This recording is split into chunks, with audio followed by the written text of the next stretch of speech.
Hello students, स्वागत है आपका विद्या मंत्र एकेडमी पर। तो आज की क्लास में हम पढ़ने वाले हैं अवतल लेंस में बनने वाले प्रतिबिंब के किरण आरेख की स्थिति। इससे पिछले क्लास में हमने पढ़ा कि अवतल लेंस किसे कहते हैं। उसके बाद हमने पढ़ा अवतल लेंस और उत्तल लेंस। गोले लेंस से जब प्रतिबिंब निर्माण करते हैं, इससे पहले हमने किरण आरेख के नियम को पढ़ा और किरण आरेख के नियम के बारे में जाना कि किरण आरेख के कितने नियम होते हैं और किरण आरेख के नियम की सहायता से हम कैसे प्रतिबिंब का निर्माण कर सकते हैं। तो आज की क्लास में हम अवतल लेंस, इससे पिछले क्लास में हमने पढ़ा था कि उत्तल लेंस में बनने वाले प्रतिबिंब किरण आरेख की स्थिति के बारे में। आज की क्लास में हम अवतल लेंस के किरण आरेख की स्थिति के बारे में चर्चा करने वाले। तो पहला हमारा पॉइंट है, जब हम वस्तु को अनंत पर रख देते हैं, जब हमारी वस्तु की स्थिति कहाँ होती है, अनंत पर, तब हमारा प्रतिबिंब द्वितीय फोकस पर बनता है। तब हमारा प्रतिबिंब कहाँ बनता है?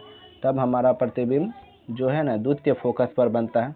जब वस्तु को हम अनंत पर रख देते हैं और प्रतिबिंब की प्रकृति जो बोलिए नेचर कह लीजिए, प्रतिबिंब का नेचर जो आभासी और सीधा होता है। प्रतिबिंब आभासी हुआ तो वो पक्का सीधा हुआ।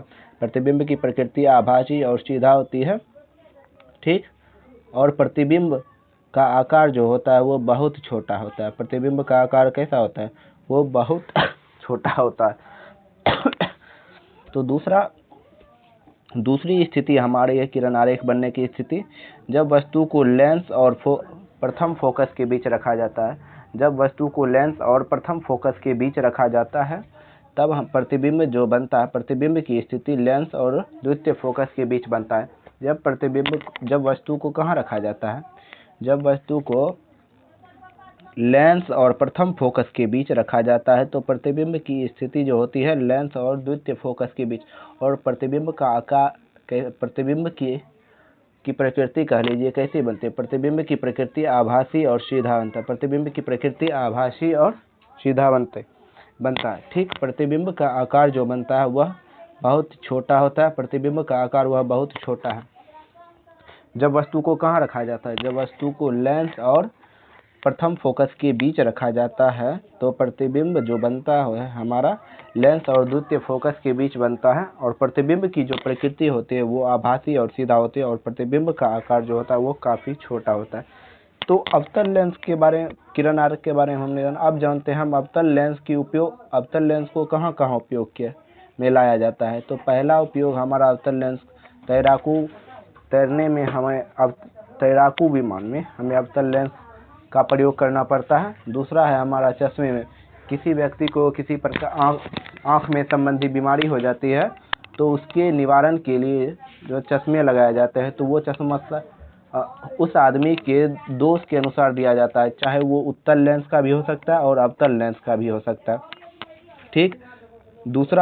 उसके बाद तीसरा हमारा अवतल लेंस का उपयोग प्रयोगशाला में किया जाता है। प्रयोगशाला में भी अवतल लेंस को रखा जाता है। इससे किसी भी चीज़ को, बड़े चीज़ों को छोटे रूप में देखने के लिए प्रयोगशाला में किया जाता है। और तीसरा है हमारा टेलीस्कोप, दूर वाली वस्तुओं को देखने के लिए। जैसे टेलीस्कोप की सहायता हम यहाँ से चंद्रमा तक देखने में करते हैं, ठीक है। अब समझते हैं चिन्ह परिपाटी किसको, चिन्ह परिपाटी का नियम। इससे पहले हमने चिन्ह परिपाटी का नियम प्रकाश के परावर्तन चैप्टर में भी पढ़ा। उसमें जो चिन्ह परिपाटी का नियम था वो गोलीय दर्पण के लिए था और इसमें जो हम पढ़ने वाले चिन्ह परिपाटी का नियम वो गोलीय लेंस के लिए होगा, ठीक।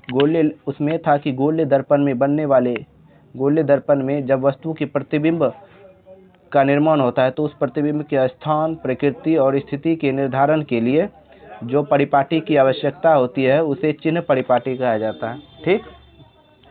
तो चिन्ह परिपाटी का नियम यहाँ वही होगा, लेकिन यहाँ लग जाएगा लेंस, तो क्या बोलेंगे? गोलीय लेंस। गोलीय लेंस में किसी वस्तु के प्रतिबिंब के स्थान, प्रकृति और स्थिति के निर्धारण के लिए एक परिपाटी की आवश्यकता होती है। एक परिपाटी का निर्माण किया गया जिसे क्या कहा जाता है? चिन्ह परिपाटी कहा जाता है, ठीक। तो चिन्ह परिपाटी का नियम हमको याद रखना पड़ेगा।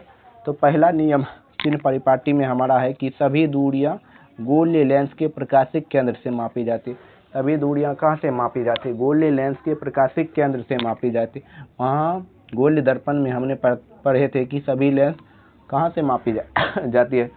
ध्रुव से मापी जाते हैं। यहाँ गोल्डी लेंस में सभी दूरियां प्रकाशिक केंद्र से मापी जाती है। आपतित प्रकाश की दिशा में मापी गई सभी दूरियां कैसी होती है? धनात्मक। आपतित प्रकाश की दिशा में मापी गई सभी दूरियां धनात्मक होती है। वहीं आपतित प्रकाश की विपरीत दिशा में मापी गई दूरियां ऋणात्मक होती है। वहीं आपतित प्रकाश की विपरीत दिशा में मापी गई सभी दूरियां ऋणात्मक होती है। आपतित प्रकाश की दिशा में मापी गई सभी दूरियां धनात्मक और आपतित प्रकाश की विपरीत दिशा में मापी गई सभी दूरियां ऋणात्मक होती है। उसके बाद हमने पढ़ा था उसमें कि मुख्य अक्ष के ऊपर मापी गई सभी दूरियां धनात्मक होती है। मुख्य अक्ष के ऊपर मापी गई सभी दूरियां धनात्मक होती है। और अब अगला उसके बाद हमने पढ़ा था कि मुख्य अक्ष के नीचे मापी गई सभी दूरियां कैसी होती है?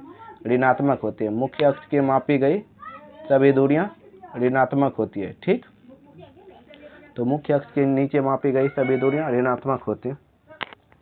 तो आज की क्लास में हम इतना ही रखते हैं। ठीक, अब कल मिलेंगे।